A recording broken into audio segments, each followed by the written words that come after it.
Bonjour, c'est Jules Lavie pour Code Source, le podcast d'actualité du Parisien.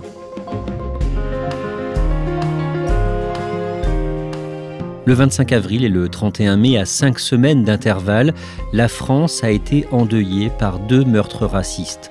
Le premier dans le Gard, à la Grand-Combe, un fidèle musulman malien, âgé de 22 ans, a été tué. Il a reçu des dizaines de coups de couteau. Le second, dans le Var, à Puget-sur-Argence, un homme de 46 ans, un Tunisien, a été tué par balle. Un autre homme, un Turc, a été blessé. Dans cette deuxième affaire, le parquet antiterroriste, le PNAT, s'est saisi et c'est la première fois depuis sa création en 2019 que ce parquet antiterroriste enquête sur un homicide lié à l'ultra-droite. Code Source fait le point sur cette affaire, cet attentat raciste, avec Timothée Boutry du service police-justice du Parisien. Il s'est rendu sur place.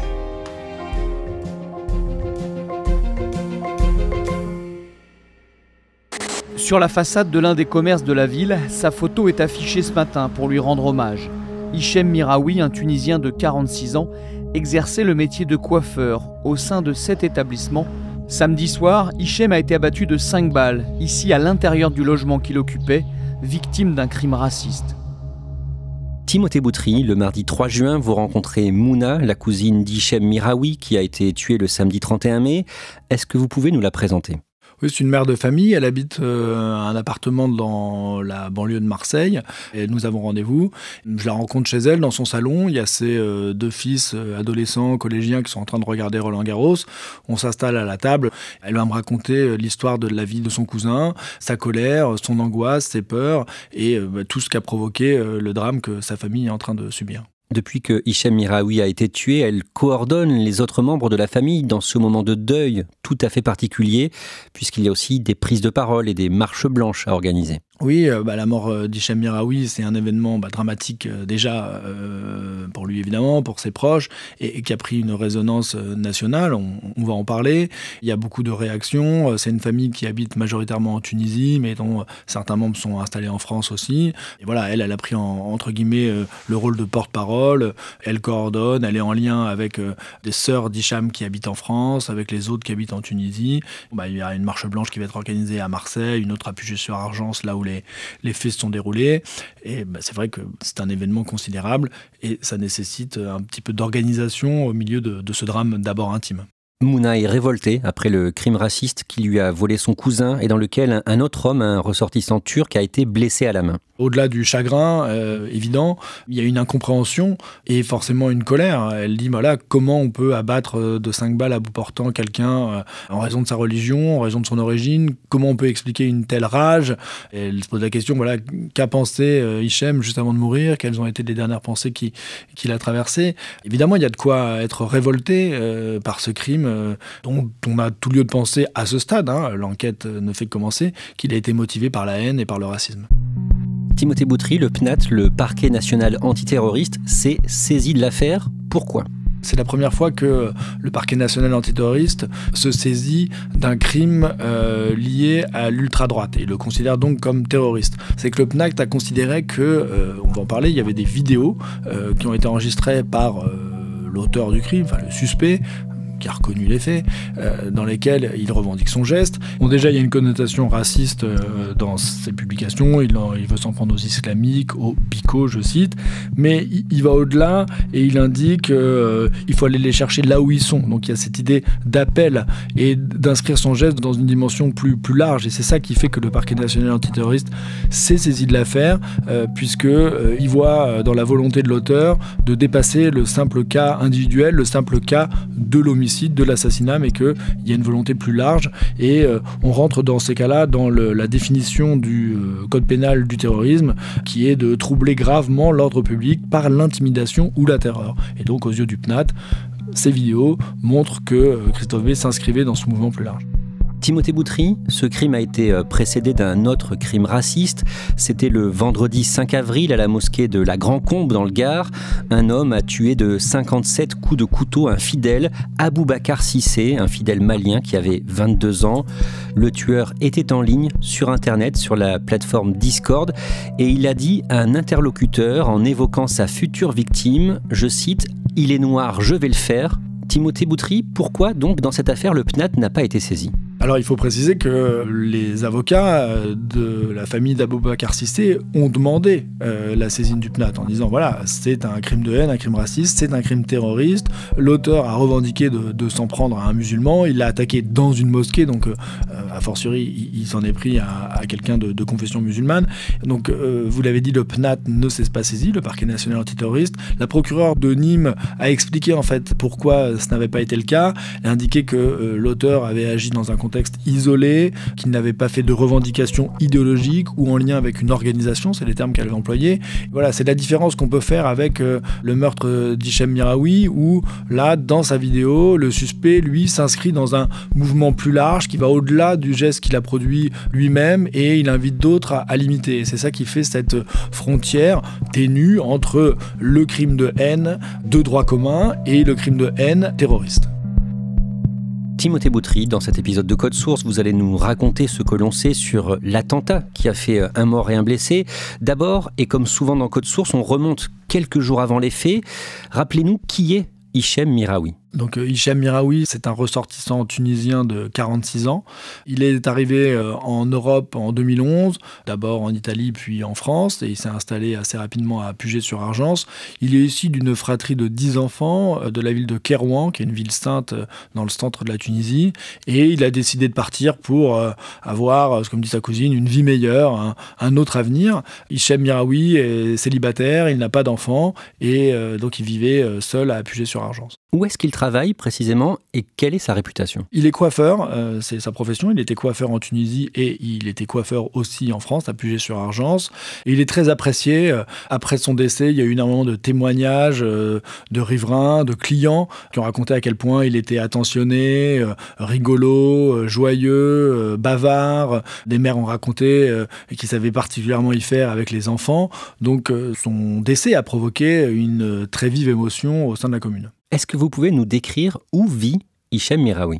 Oui, c'est un endroit assez particulier puisqu'il vit au milieu d'une zone industrielle.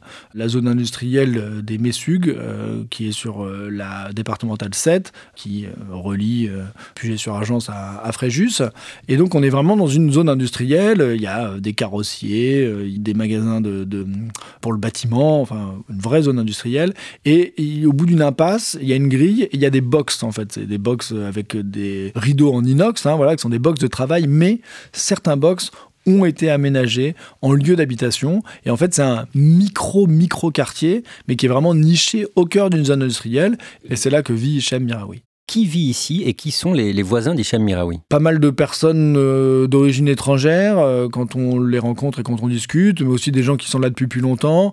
Il y a un endroit, on voit qu'il y a un barbecue. Bon, on sent qu'il y a une petite communauté qui s'est créée évidemment, puisque il n'y a aucune autre habitation. Donc forcément, on connaît ses voisins. Mais on est vraiment dans un lieu à part, puisque on est quasiment au bord de la départementale. On n'est pas du tout dans le centre de la ville. Donc c'est forcément un lieu assez spécial et il faut l'avouer, assez inhabituel comme lieu de résidence. Il y a donc une trentaine de box commerciaux dont une partie ont été transformés en habitation, en appartements. Parmi les voisins, il y a un certain Christophe B. Qui est-il ? Christophe B est originaire des Vosges, mais il est installé depuis très longtemps dans le Var et il habite depuis de nombreuses années dans ce micro-quartier. Il est chaudronnier de formation, mais là il est sans emploi, il est âgé de 54 ans, il est marié, il n'a pas d'enfant, il est un peu ferrailleur à ses heures, où il travaille sur des marchés, il travaille avec son épouse qui tient des stands de confiserie sur les marchés de nuit dans cette zone touristique ou au marché de Noël, elle vend des marrons, voilà. Ils vivent essentiellement de ça, mais lui officiellement, il est sans emploi. Sur Facebook, Christophe B publie régulièrement des messages racistes. On sait quand commencent ces publications haineuses ? Quand on remonte le fil Facebook de Christophe B, on arrive à 2014, donc on peut le remonter à partir de là. Parcourir ce mur, c'est parcourir la haine en ligne, parcourir la haine exacerbée, avec des publications expressément racistes, misogynes, grossières, vulgaires. Bon, c'est pas l'apanage du seul Christophe B, hein. Il ne faut pas fréquenter trop les réseaux sociaux pour vite tomber sur ce genre de publications et ce genre de pages.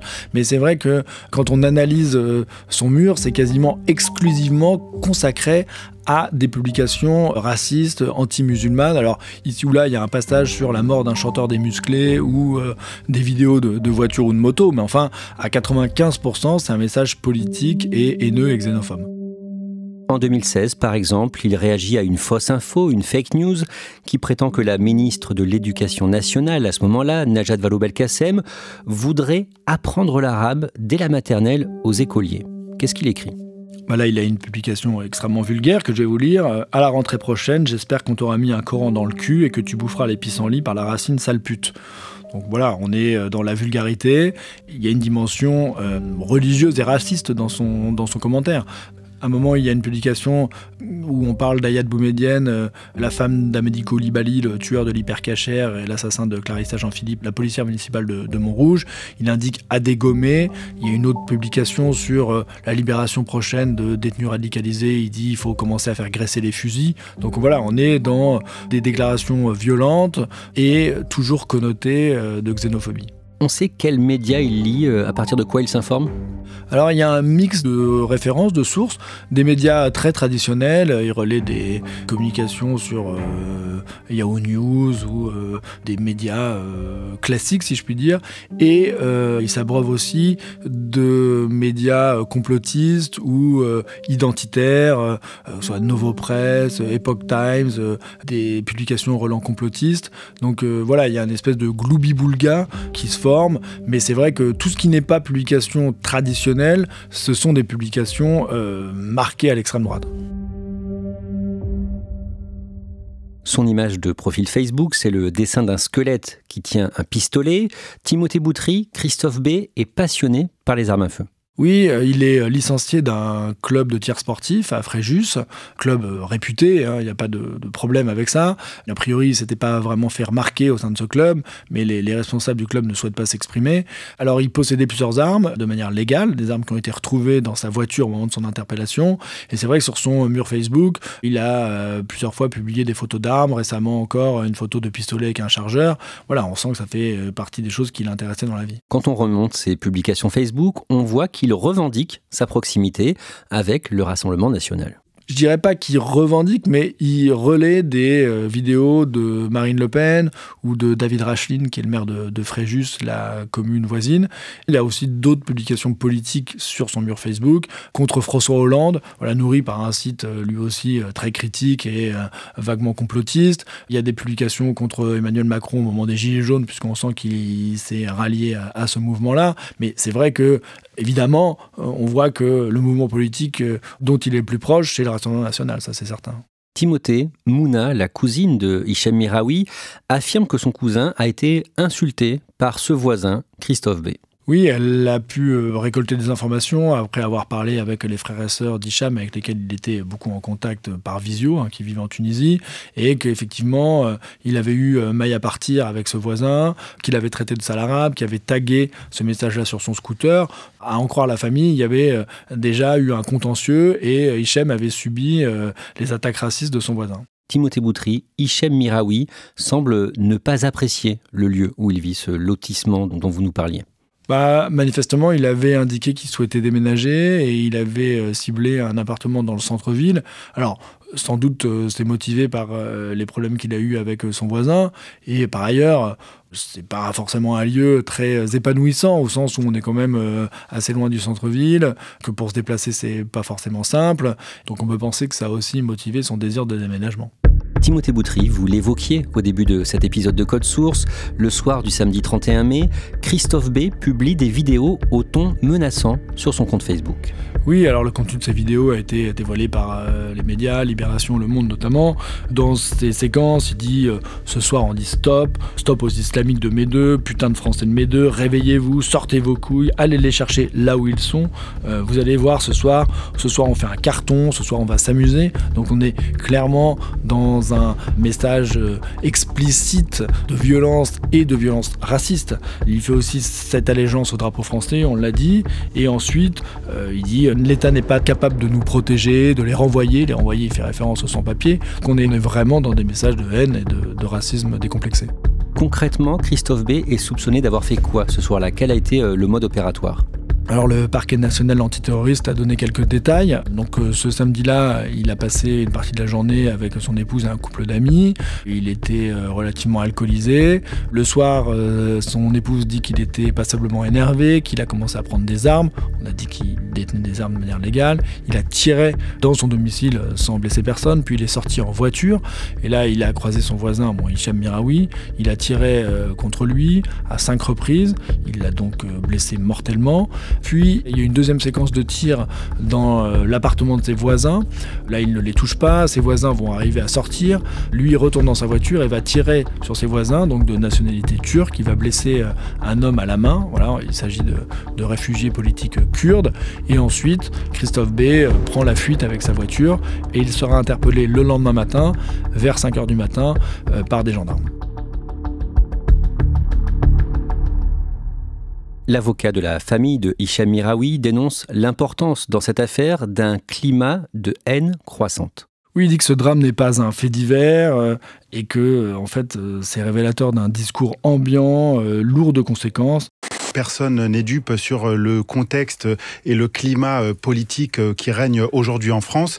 Et évidemment, ce bras armé, cet individu qui a pris l'arme, qui a pris les armes il y a quelques heures, il y a quelques jours à l'encontre de Hicham et de ce monsieur, il est le fruit d'une atmosphère qui existe dans le pays depuis maintenant quelques mois, quelques années et qui se durcit chaque jour un peu plus.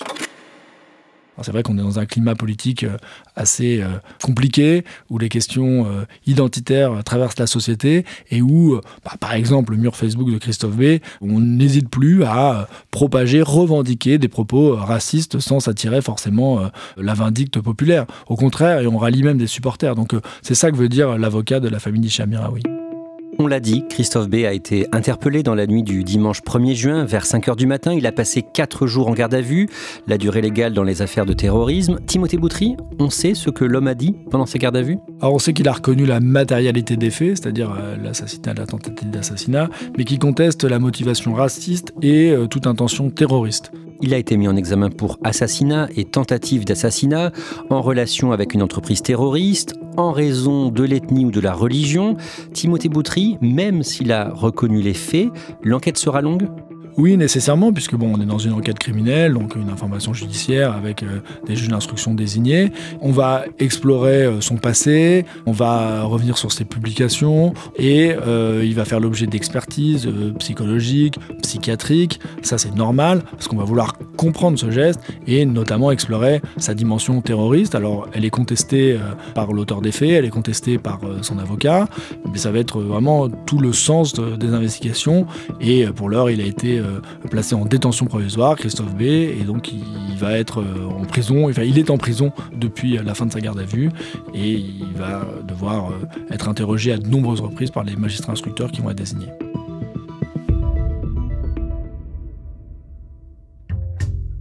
Merci Timothée Boutry. Cet épisode de Code Source a été produit par Anaïs Godard, Clara Grouzis et Thibault Lambert. Réalisation, Julien Moncouquiol. Code Source est le podcast quotidien d'actualité du Parisien. N'hésitez pas à vous abonner sur votre plateforme d'écoute préférée, à nous laisser des commentaires et à partager. Et on vous invite aussi à écouter Crime Story, notre podcast hebdomadaire de faits divers. Chaque samedi, une nouvelle affaire criminelle racontée par Claudia Prolongeau et Damien Delseny.